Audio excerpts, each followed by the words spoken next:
앞에 계신 분이 거룩하게 보입니까? 아멘 하신 분에게 하나님의 축복이 있으라.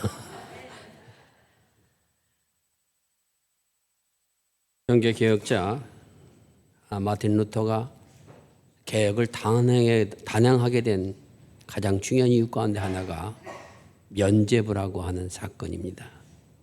면죄부는 말 그대로 사람의 죄를 사하여 주는데, 지금 현재 죄를 지은 사람뿐만 아니라 죽은 사람의 죄도 사해 줄 수 있다. 그래서 죽어 있는 사람도 이 면죄부를 사게 되면은 지옥에서 연옥으로 옮겨지는 은혜가 임할 것이다. 이것이 면죄부 사건입니다. 이 면죄부를 따라서 사람들이 그것을 삽니다. 그러면은 자신은 이제 죄를 지었어도 죄의 사함을 받았으니까, 우리 아버지는 세상 사신 동안에 많은 허물을 가지셨는데 내가 지금 면죄부를 사가지고 대가를 치르렀으니 우리 아버지도 이제 지옥이 아니라 연옥에 혹은 천국에 살 것이다. 이것이 바로 면죄부의 사건입니다. 그럼 왜 가톨릭 교회에서는 이러한 면죄부를 당시에 팔 수밖에 없었는가? 성 베드로 대성당을 짓기 위하여 면죄부를 팔았던 것입니다. 사실 성 베드로 대성당은 기원전 326년경에 이미 세워져 있었습니다. 그러던 것들이 파괴되면서 1506년 율리우스 2세에 의하여서 당시에 가장 위대한 건축가였던 미켈란젤로를 참여해서 무려 120년간이나, 그래서 1626년에 중축 완공된 문화유산이 성 베드로 성당입니다. 아마 여러분도 로마에 가면 반드시 성당을 아마 보게 되는 그런 일들이 있을 것입니다. 그 성당을 짓는데 막대한 비용이 들어가는데, 막대한 비용이 들어가는 것을 충당하기 위하여 이 면죄부를 판 것이며, 사실은 성적인 그릇된 교리라고 하는 사실들은 이미 다 알고 있었던 그러한 문제이기도 합니다. 그 성 베드로 성당에 가장 귀하게 있는 그러한 그 조각상이 있습니다. 바로 예수님의 피에타 상입니다. 성모 마리아가 예수님을 안고 있는, 십자가에서 내려주신 주님을 안고 있는 그런 피에타 상이 거기에 전시되어 있습니다. 그리고 또한 베드로라고 하는 예수님의 수제자가 거기에 조각되어 있습니다. 그 베드로의 발을 만지게 되면은 자신의 소원을 낳는, 소원을 이룬다라고 하는 그러한 이야기 때문에 사람들이 베드로의 발을 얼마나 만졌는지 반짝반짝 빛나고 있는 것을 볼 수가 있습니다. 여러분이 한번 질문을 던지겠습니다. 면죄부를 산 사람들의 모든 죄는 과연 사여진 것일까요? 베드로의 발을 그렇게 만진 사람들 손은 다 이루어졌을까요? 오늘 우리가 읽은 본문의 말씀은 이신층이라고 하는 신학적 교리를 갖게 되는 중요한 문제입니다. 어떻게 사람이 의롭게 되어지느냐 하는 문제를 다루고 있습니다. 오늘 분명하게 주님께서 말씀하시기를, 이제는 율법 외에 하나님의 의가, 하나님의 한 의가 나타났으니 율법과 선지자들, 예언자들에게 증거를 받은 것이라, 이렇게 말씀하여 주십니다. 여기 이제는이라고 하는 표현이 가지고 있는 것은 과거와 현재를 나누는 시점을 말합니다. 과거에는 율법으로 말미암아 의로운 길로 걸어가는 길이 주어졌다면 이제 그 과거는 지나가고 새로운 하나님의 의가, 하나님의 율법과 하나님의 예언자들에서 증거를 받은 하나님의 의가 우리에게 나타나지게 되었다라는 것을 말씀하여 주고 계십니다.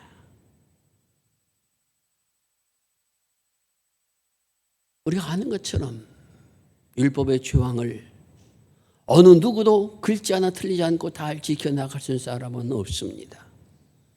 그래서 율법은 죄를 깨달음이라고 이렇게 말씀하여 주고 있습니다. 그 법에 의하면은 율법에 하나라도 어긴 사람은 다 죄인으로 취급을 당할 수밖에 없습니다. 그러므로 성경은 오늘 우리에게 말씀하시기를 의인은 없나니 하나도 없다라고 선언하고 있음을 볼 수가 있습니다. 의인은 없나니 하나도 없으며 깨닫는 자 없고 하나님을 찾는 자도 없도다. 이것이 로마서에서 하나님 믿는 모든 백성들을 향해 주시는 선언적 말씀이라고 하는 것입니다. 율법으로서는 온전히 이룰 수 없어서 하나님께서 그러면 어쩔 수 없이 내 법을 지키지 않는 사람들은 모두가 다 멸망시켜서 다 버려야 될 것이다. 그렇게 하지 않으시고 인자가 무한하신 하나님께서 다시 한 의를 한 법을 우리에게 보내셨으니 그것이 바로 믿음에 의한 법이며 그리스도를 말미암아 대속해 주신 은혜의 역사가 우리 안에 이롭게 되어났으니 이것이 바로 하나님의 의라라는 것입니다. 이것이 율법과 예언자들에게 증거를 받은 것이라고 하는 말씀은 어느 날 갑자기 예수께서 오신 것이 아니라 율법에서 약속하셨던 말씀처럼 예언자들이 예언했던 말씀처럼 그렇게 그리스도께서 우리를 구원하시기 위해 이 땅에 오셨다라는 것입니다. 어느 날 갑자기 오신 분이 아니시라. 율법으로는 이 백성들을 의로운 생명으로 만들 수 없음을 아시는 하나님께서 아니 이스라엘 백성의 모습 속에서 그것이 실패할 수밖에 없다는 것을 보시면서 사람들을 사랑하셔서 의로운 길에 설 수 있는 길을 열어주신 이것이 바로 하나님의 구속의 사건, 하나님의 의의 사건, 예수 그리스도를 믿음으로 말미암은 의의 모습이라고 하는 것을 우리에게 말씀하여 주고 계십니다. 그러면 이 십자가의 구속의 사건은 무엇을 의미하는가? 오늘 본문의 말씀에 화목제물이 되셨다라고 하는 말씀을 사용하고 있습니다. 이 화목제물이 되셨다는 것은 하나님과 우리 사이에 막혀진 담을 허셨다는 것이며 우리와 우리의 막혀져 있던 그러한 죄로 인하여 가려졌던 이런 것들이 열려지고 다시 소통할 수 있는 그러한 은혜가 주어졌다는 것입니다. 여기에는 구약 성서적인 배경이 있습니다. 과거 율법 시대에 있어서 이스라엘 백성은 하나님 앞에 죄를 지었을 때 혹은 사람 앞에 죄를 지었을 때 어떻게 합니까? 자신의 재산이나 혹은 믿음의 분량만큼 준비한 재물을 준비하며 어떤 사람은 비둘기로 어떤 사람은 양을 어떤 사람은 소를 준비해서 가지고 갑니다. 그리고 간 다음에 그 소에다 혹은 동물에다 양에다가 손을 얹어서 내가 이러이러한 죄를 잘못을 졌습니다 하고 소에게 머리를 얹어서 전가를 시킵니다. 그리고 제사장의 보는 앞에서 그 소나 혹은 양을 죽여서 피를 제단에 뿌리고 그 모든 내장과 고기들을 다 불태워서 버리는 이것이 바로 속죄의 제사입니다. 다른 제사는 피 흘림이 없어도 있는 것이 피 흘리지 않고 드리는 제사도 있습니다만은 속죄의 제사만큼 반드시 피를 흘려야 됐습니다. 피는 생명을 상징하며 동물의 피가 흘렸다는 것은 동물이 죽었다는 것이며 그 생을 잃었다는 것입니다. 여러분, 당시 유대 사람들로 태어나지 않은 것이 다행인 줄 아시기 바랍니다. 왜냐? 여러분들 가운데는 저희 집 사람도 그렇습니다만 생선 사오게 되면은 그 생선 토막을 내는 건 제 몫입니다. 드시기는 잘 드시는데 칼을 대다가 요리는 못 하겠대요. 그래서 죽이는 건 제가 합니다. 물론 죽은 것을 다시 자르는 겁니다만은 겁이 나서 못 한다는 게.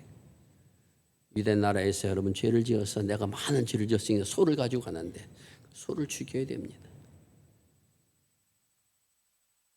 그리고 그 피를 죽여서 피를 받아서 제단에 뿌려야 됩니다.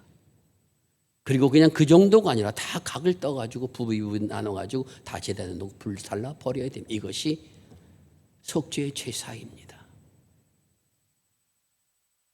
한번 생각해 봅시다. 내가 죄를 지어서 속죄 제사를 드리러 양을 잡았습니다. 그래서 그것을 드렸습니다. 한 생명이 죽어가는 걸 보면서 내가 다시는 죄를 지어서는 안 되겠구나. 이렇게 양을 죽이는 이런 일을 다시는 해서 안 되겠구나 하고 생각을 합니다. 그럼 그 사람이 돌아서서 나온 다음에 절대로 죄를 지지 않는 사람이 되겠습니까? 안 되겠습니까? 머리를 젓는 사람들이 많아요. 왜 그런가? 그래도 죄를 질 수밖에 없는 것이 인간의 모습이라고 하는 것입니다. 수많은 양을 잡아버리고 수많은 동물을 죽여서 그 피를 흘린다 할지라도, 물론 그때는 그렇게 함으로 말미암아 다시는 죄를 짓지 않는다고 그렇게 결심하고 그렇게 마음을 먹고 하나님 용서하시면 감사합니다라고 돌아섰지만은, 생활에 보다 보니까 또 그런 사실은 다 잊어버리고 도사리의 죄를 짓는, 다시 말씀드리면은 율법으로 완전하게 될 수 있는 길은 없다는 사실을 구약의 역사는 우리에게 증거해 주고 있다는 것입니다. 그러면 사람은 어차피 죄를 짓고 죄의 값을 받고 그렇게 살아갈 수밖에 없는 존재인가? 그렇지 않다는 겁니다. 하나님께서 우리를 사랑하셔서 우리가 늘 고백하는 것처럼 세상을 이처럼 사랑하셨다고 하는 그 세상은 바로 저와 여러분을 가르치고 있습니다. 우리를 사랑하셔서 독생자를 보내주셔서 그 독생자가 우리의 모든 죄를 짊어지고 십자가에서 보혈을 흘려주심으로 말미암아 우리에게 선언되어진 것이 무엇입니까? 이제 넌 의로운 생명이다. 나의 거룩한 자녀라. 우리를 그 자리에 세워주셨던 이 사건이 바로 하나님의 의요, 하나님의 구속의 사건이라는 겁니다. 하나님께서는 어떤 생명도 떠나지 않고 하나님 앞에 돌아와서 거룩한 생명길을 걷기를 원하셔서 그리스도를 우리에게 보내주셔서 그 일을 이루셨다는 겁니다. 왜냐하면 하나님의 영광이 이루지 못하기 때문에 그렇게 하여 주셨다는 말씀입니다. 하나님의 영광이 이루지 못한다는 것은 무엇을 말합니까? 저와 여러분은 잘났든 못났든 가졌든 많이 가졌든 배우든 배우지 못했든 전혀 관계없이 하나님의 선하신 목적을 가지고 하나님의 영광을 위하여 태어난 존재라는 사실들을 잊지 마시기 바랍니다. 나는 세상에 우연히 태어난 것이 아니라 하나님께서 하나님의 영광을 드러내도록 나를 세상에 보내신 그러한 사람이 바로 나라는 사실입니다. 여러분 모두가 다 그렇다는 겁니다. 그런데 그 영광에 이루지 못합니다. 죄가 그것을 막고 있습니다. 하나님의 영광을 드러내야 할 내가 그것을 감당하지 못하고 오히려 하나님의 역대한 일들이 일어나기 때문에 성령께서 우리에게 오셔서 우리의 모든 죄를 사하여 주심으로 이제는 그 영광의 길을 걸어갈 수 있도록 그 자리에 세워주신 것, 이것이 바로 구원의 역사라는 것입니다. 우리 믿음의 사람들은 항상 그래서 그렇게 고백합니다. 나는 하나님의 영광을 드러내도록 그리스도의 피값으로 다시 사신받은 하나님의 사람입니다. 이러한 고백이 우리에게 있어야 되는 것입니다. 우리 그리스도를 믿는다고 하는 것은 예수를 믿습니다라고 하는 그러한 입술의 고백만이 아니라 주님께서 나를 위해 그렇게 만들어 주셨음을 나는 받으며 이제부터 예수께서 가르쳐 주신 삶을 따라서 살아간 사람이 되겠습니다. 결단과 고백이 거기에 함께 있다는 사실들을 우리가 기억해야 됩니다. 그러면 우리는 하나님의 영광에 이른 길을 걸어갈 수가 있는 것입니다. 다시 말씀드리면 하나님께 나를 보내셔서 영광을 받고자 하는 그 일을 이뤄나갈 수 있는 하나님의 거룩한 사람으로, 하나님의 영광의 사람으로 그 길을 걸어갈 수 있는 사람이 되어져 가는 것입니다. 지금 완성된 것이 아닙니다. 앞으로 완성을 향해서 걸어가는 사람들이라는 것입니다. 그래서 빌립보서 2장 12절 한번 다 찾아보시기 바랍니다. 한번 찾아서 한 목소리로 읽어보겠습니다. 신약성경 빌립보서 2장 12절.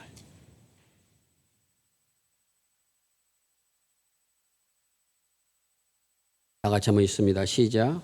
그러므로 나의 사랑하는 자들아, 너희가 나 있을 때뿐 아니라 더욱 지금 나 없을 때도 항상 복종하여 두렵고 떨림으로 너희 구원을 이루라. 두렵고 떨리고 항상 복종함으로 너희 구원을 이루라. 이렇게 말씀하십니다. 이루라고 하는 그것은 현재 진행형으로 되어 있습니다. 더 중요한 것은 능동태가 아니라 수동태로 되어 있습니다. 다시 말씀드리면은 너의 구원을 이루어가는 것은 너의 지혜와 너의 힘과 너의 능력만 되는 것이 아니라 성령께서 함께 주셔야 가능하다라는 것입니다.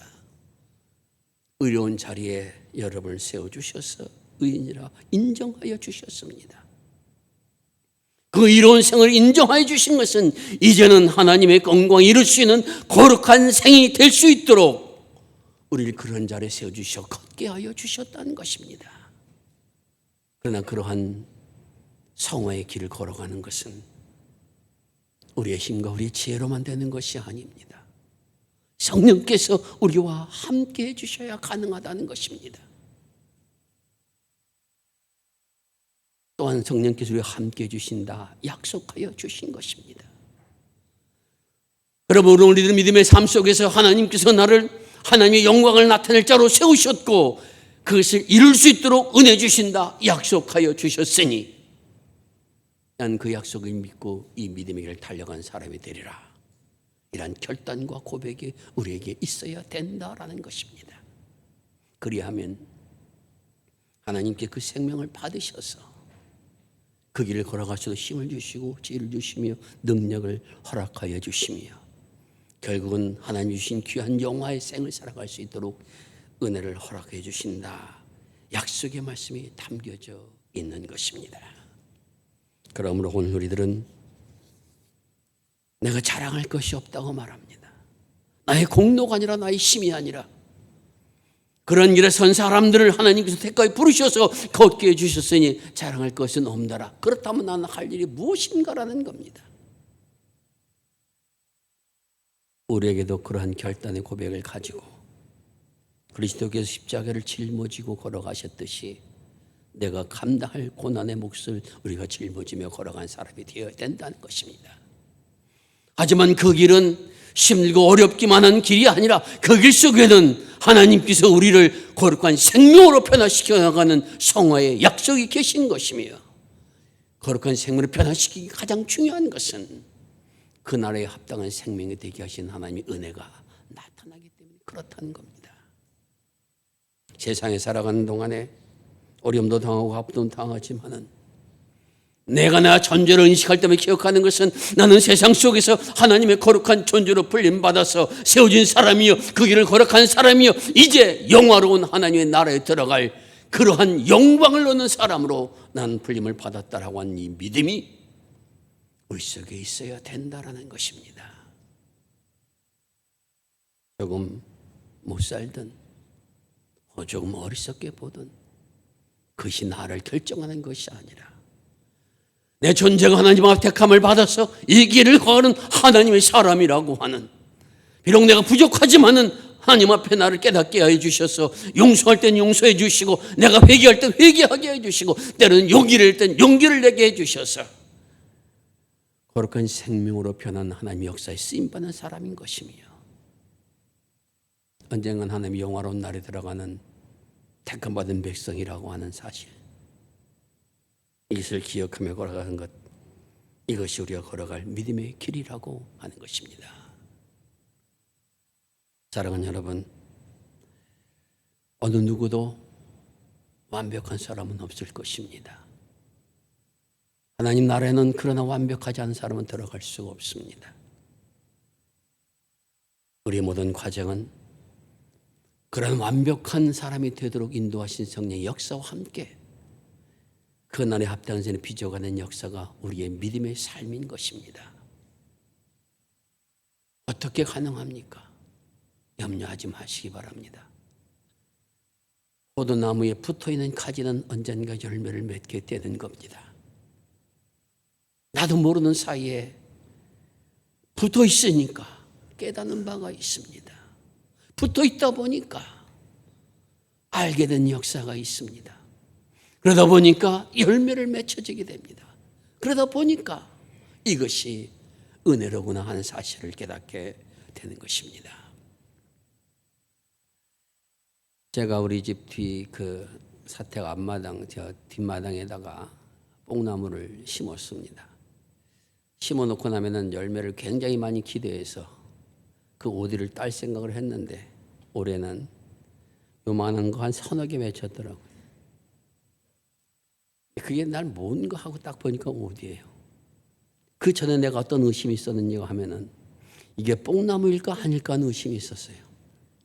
왜 열매를 안 맺으니까.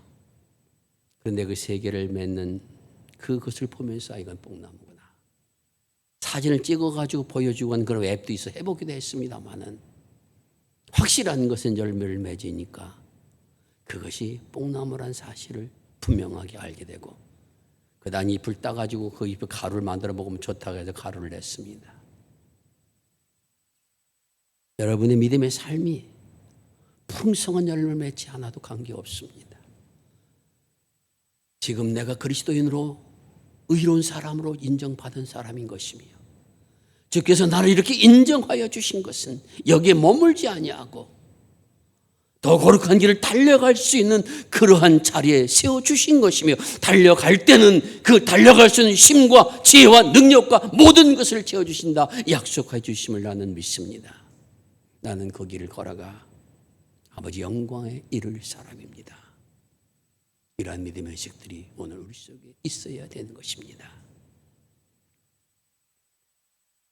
연세 많으신 분들이 나중에 이런 고백을 합니다.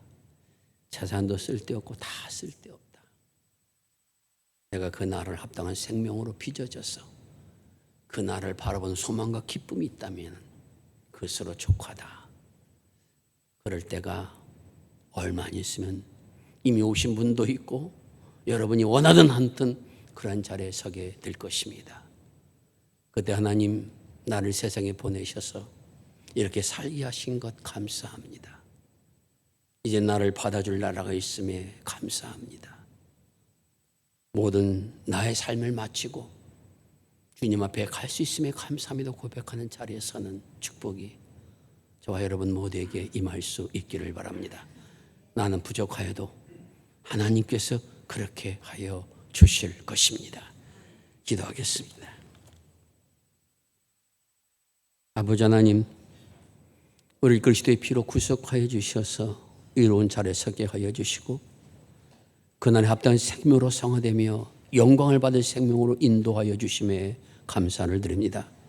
오늘의 내 모습에 실망하지 않게 하여 주옵시고 성령께서 나를 다듬어 그날 합당한 생명으로 빚어가시는 역사에 쓰임받으며 말씀 앞에 나를 맡기며 살아갈 수 있도록 은혜를 내려 주옵소서. 부족한 역사에도 불구하고 하나님이 함께 하신다 약속해 주셨으니 믿음으로 기도하게 하여 주옵시고 늘 말씀에 머물게 하여 주시어서 하나님의 역사로 말미암아 거룩한 생명으로 빚어지는 역사가 우리 모두에게 임하여 지게 하옵소서. 그날에 합된 생명이 될 수 있도록 은혜를 내려 주시옵소서. 우리 구주 예수 그리스도의 이름으로 기도드리옵나이다. 아멘.